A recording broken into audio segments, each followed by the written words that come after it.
Ghetto Flower. We're here with another illustrious guest, the one and only Pabs Prince. How you doing? How you doing, bro? Pretty good. Yeah, it's good to Can't complain. Good to finally get you in here, bro. We've been talking about it probably like for a couple months trying to get you in here. So Yeah, definitely. yeah, it's been good to finally have you in here. But we'll start with the first question. So when did you start like actually like creating art and like design? So art has always been like something I do since I was little, but I didn't start taking it serious till 2016. Okay. I had like my first art show, so I always tell people like 2016 was my first show, but shit, I've been trying to get on since like 2014. Like I had this other brand that I was doing, so I've been making clothes since like 2014. Really? What was the other brand? Effectus. I don't know if you've ever heard of this, but it's like this Latin word that means blessed with. So we would just say like, oh, we're blessed with. So we're trying to like give back. But it kind of fell off because the people I did it with kind of weren't as consistent as me. Mm-hmm. So I just started doing my own thing and started doing Pabs. Like pushing my name. Really? So when you started the other brand, what made you like want to start it?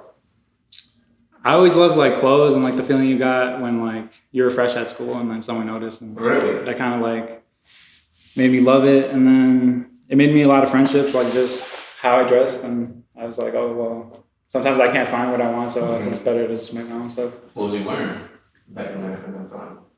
It was like, what do you call it? It was like the jerk boy phase. It was like Vans. I mean, I was wearing like LeBron's, the LeBron 8s and shit. Period of time.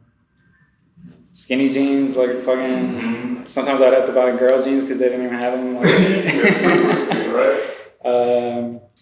We didn't even like dance like that. It was just like the style but that was high school, and before that, like I was wearing like it's like baggy ass clothes, like Jordans, like polos and stuff like that. Mm-hmm. Like, so when you first like made a design like under that brand, yeah. Like how was the reception?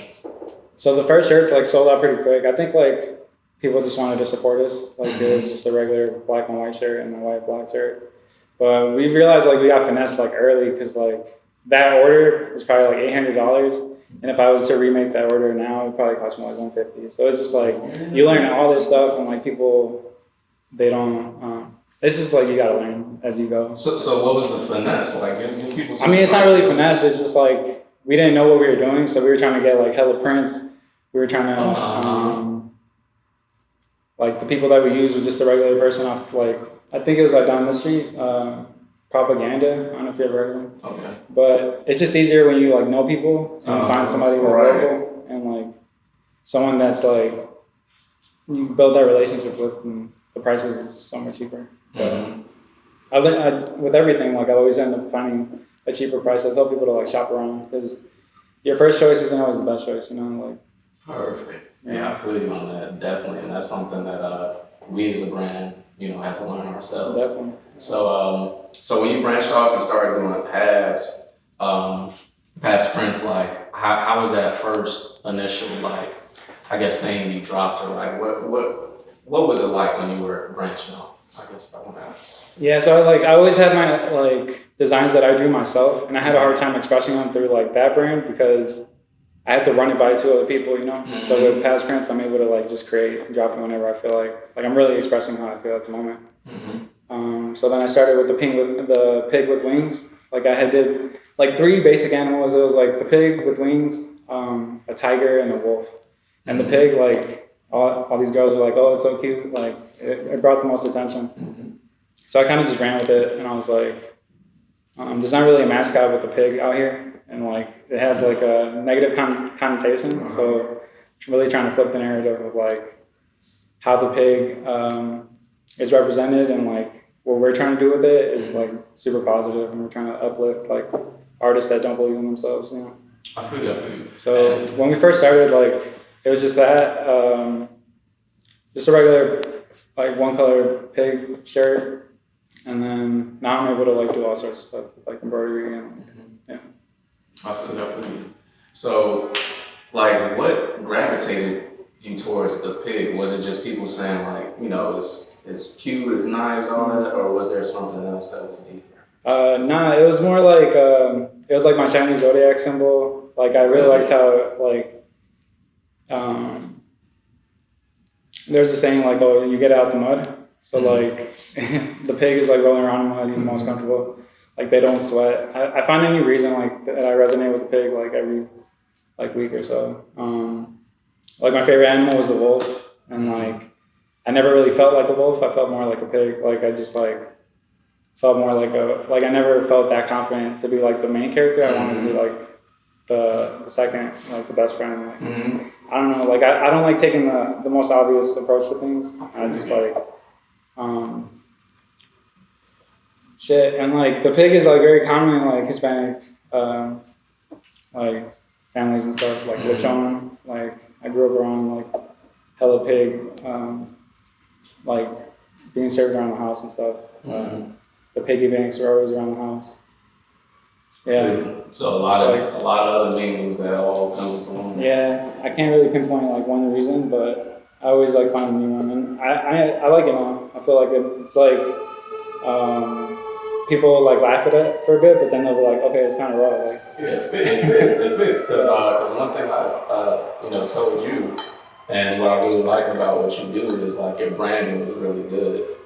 Like everything that you do, like, it's not, I'm not saying it's predictable, but I'll be all like, oh, Pabs would do some shit like that. Yeah. Well, I see, Pabs would do some shit like that. It's because it's your branding, And I definitely applaud you on that. Like even the shirt you made, like yeah, that's 100% because it's spooky season. No, very. I feel like that's some Pabs shit, bro. But like for real. Yeah. So like when you design things, like what comes into the process? Because is there a different process in designing, your clothes than making your art, or is it vice versa? Like what's your process? Oh yeah, definitely. I feel like with clothes, it's more of a like what I think would look cool, and then with art, it's more like how I feel.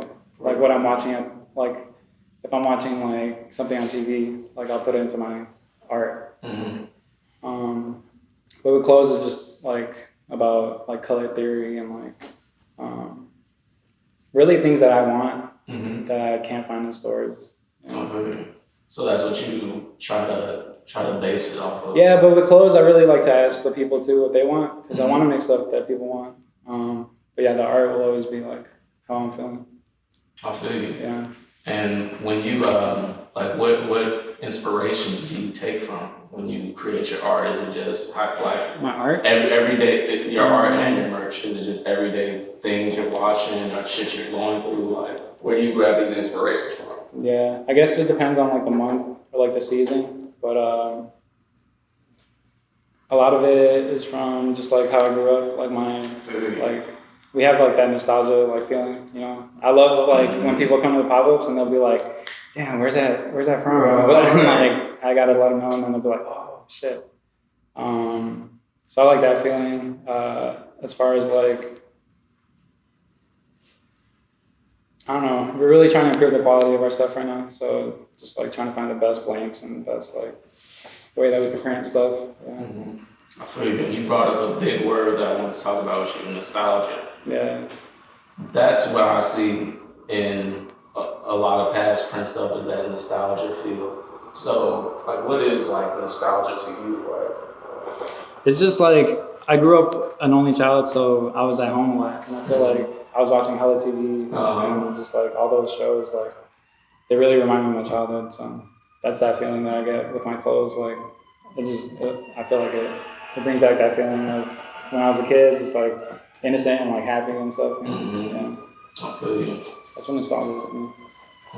And like with the things that like you choose to like kind of mix in with your brand, like these nostalgic things, like what is like your favorite like so far that you did? Well, Dragon Ball Z was always my favorite show as a kid. So when we did it was like a Dragon Ball Z shirt. That one went up. It was like Jordan, Vegeta, and Piccolo, but as like I said Jordan, Goku, Vegeta, Piccolo, but as Jordan, Pippin, and Robin. And like people really resonated with that. I had the Bulls logo changed into like the Shenron, so I made them red. Oh man, that's it. It's just like things that you would only know if you really watch the shows, Right, exactly. like they fit so perfectly because they're personalities, you know. Mm-hmm. Like Goku was obviously the main character, so he had to be Jordan. Vegeta like second, you know, and then Rodman is just like an alien, so he's like Piccolo, like it's a whole different like Exactly. it's just so just like super like low key things that you have to know about the characters to really like appreciate. Mm-hmm. So I mean I like doing spin-offs like that. I had a My Hero Academia cover. I don't know if you guys seen that. Yeah, For like the XXL freshman. Mm-hmm. I think that was like 2019. I feel like everybody matched with their character really well. Mm-hmm. As far as like my own designs, I feel like I'm always trying to encourage people to like invest in themselves. So that was a really good seller. Just like the motivational shirts. I'm trying to get back into that. Just like encouraging people through my clothes. I do consider Pabs Prints like a motivational brand. Mm-hmm. So we're always trying to like prove people wrong, or, like prove yourself right. So that's what Pabs Prints is. Prove yourself right. I like that. Yeah. So with this nostalgia stuff, like you use a lot of cartoons. So what's your favorite? Like, if you could say one, like what do you have like a favorite cartoon? It has to be Dragon Ball Z for sure. Easy. Yeah, that's the first, and then if I go into like the '90s cartoons on like Cartoon Network and shit, probably like Courage, the Cowardly Dog. Those like all the regular shows that you see. Yeah. A lot of people do like a lot of like nostalgic stuff now. I feel like I'm trying to like stay away from the main characters. I've always appreciated like the best friend and like what I was saying, like I have this concept that I'm trying to put together where it's just like all the best friends are the second place, and I'm gonna call it like second place winners. Like I feel like they never really have to go through the hardships. Like they could just like chill and like be there if you need them. I kind of feel like that's like I feel like second place, you know. Like I feel like sometimes you don't always gotta be the best, like the main character. You could be like the best friend. That's what people don't realize, bro. Like it's with anything. Like even if you're like a rapper, there needs to be somebody that needs to hold the camera. There needs to be somebody that needs to be the manager. It's the same thing. Yeah. And that's tight that you said that, because that would be raw as hell if you did that. I'm gonna try to have a whole show about it. Yeah, hopefully 2022. That's what's up. Like a solo show. And actually, we met you at a show that we did a couple weeks ago, and you were as a vendor on the show with us. When did you start like actually like going out and doing events and stuff like that? Shit, I haven't stopped since like 2016. So like after that was like my solo show. Well, I had friends on there too, but after that, like 2017, 2018, I was just like trying to do as much shows as possible, you know. Mm-hmm. So then just to get my name out there, and now I'm really trying to be more selective with my shows because I don't want to be just another name on like a 30-person like flyer, you know. Mm-hmm. Like I want people to like really appreciate what I do and make it a little more limited, you know. But yeah, I can't even count how many shows I've done or like how many vending events I've been to. It's probably like at least over 30. Yeah. Like a lot. Because when we seen you there, I'm all like, damn, he got the chalkboard, he got the debit card situation. It's better when like it's my own pop-ups because I could have like the store set up how I want to, but when I go out for vending, like yeah. But I don't even do it that well. Like I know a lot of other people that they'll have like a customized banner, like they got that little stand with price sheets. All types of shit, bro. But I don't know if that's the direction I want to go in. Like I don't want to keep vending like my whole life. I want to like establish my brand and then open my store. And then, yeah, I mean, there's levels, bro. There's levels. And so I looked into it a little bit. So do you have a warehouse? Like what yeah. So in July we got our own place. Okay. It's like on the edge of Lincolnwood up north. And then you said where is it? Like at the edge of Lincolnwood. Like Skokie? Yeah, like Skokie, Lincolnwood, right next to the Lincolnwood. Well, whatever, you know. Yeah. So then, yeah, that's been a great like asset because we could just go there. Like my schedule right now, a lot of people don't know I have a day job. So I go to work and then I go straight to the gym. Then I get out, then I go to the warehouse. I'm there all night, and then if I don't go back home, then I just like sleep there, like work all night. And then wake up, go to the gym and shower, and then go back to work. So I just like constantly like trying to stay busy. Damn, that's your regimen. I go to the. You said what? I said that's your regimen. Yeah, like you gotta have a little routine, you know. We've been able to like do crazy ass like art there, but we want to have like low key events because there are a lot of like breakable stuff, so we can't have a party or nothing. Mm-hmm. But we're gonna try to keep it like friends and family for a bit, and then like every now and then we're gonna have little like video game tournaments. Oh, so, that's hard. like in November we're trying to do a FIFA one, and then December will be like Smash Bros. That's hard, bro. And then maybe we can have like a little bit of vendors there, but keep it like where it's not like a fucking rave or like a party. Mm-hmm. You know? Yeah. Because that's where we work. You know, I don't want to like be cleaning up all the time. Right. Exactly. Yeah. But that's been a blessing, and then eventually I'll look into a store. I was just talking to my friends about opening up a cafe.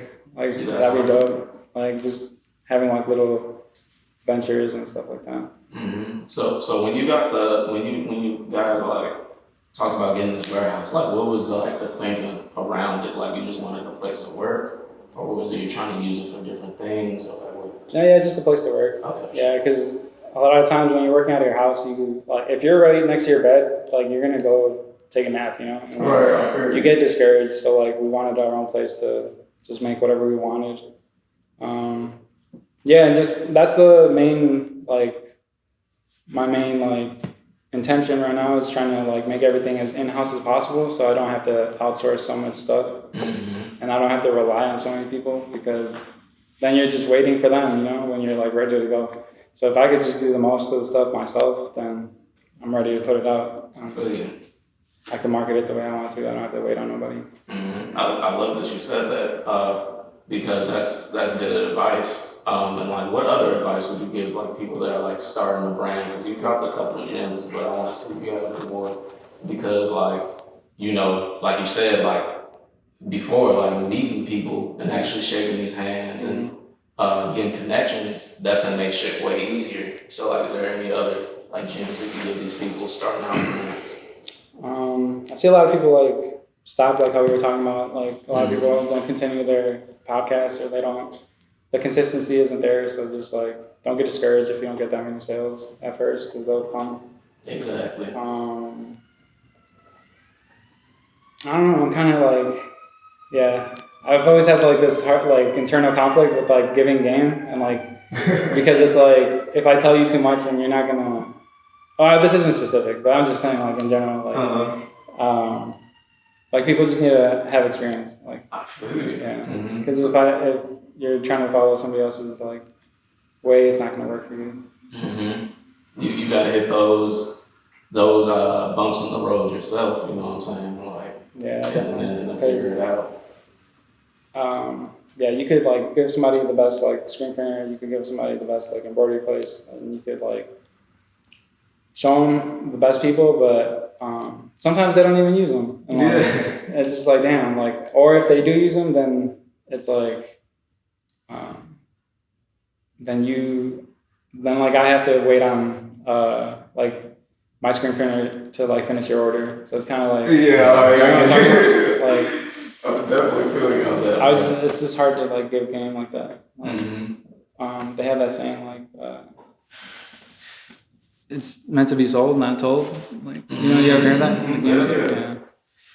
I feel you on that shit, bro. But I really appreciate you coming here and talking to us, bro. Like, for real. I appreciate you guys for having me. Yeah, no, for real. This isn't easy. Like, a lot of people, like, I don't know. Like, podcasting is like, you got to really put a lot of time into it. So, And the topics, all that shit, bro. The right shit to ask, but I appreciate you coming through, bro. For real, man. Down that, Pabs friends.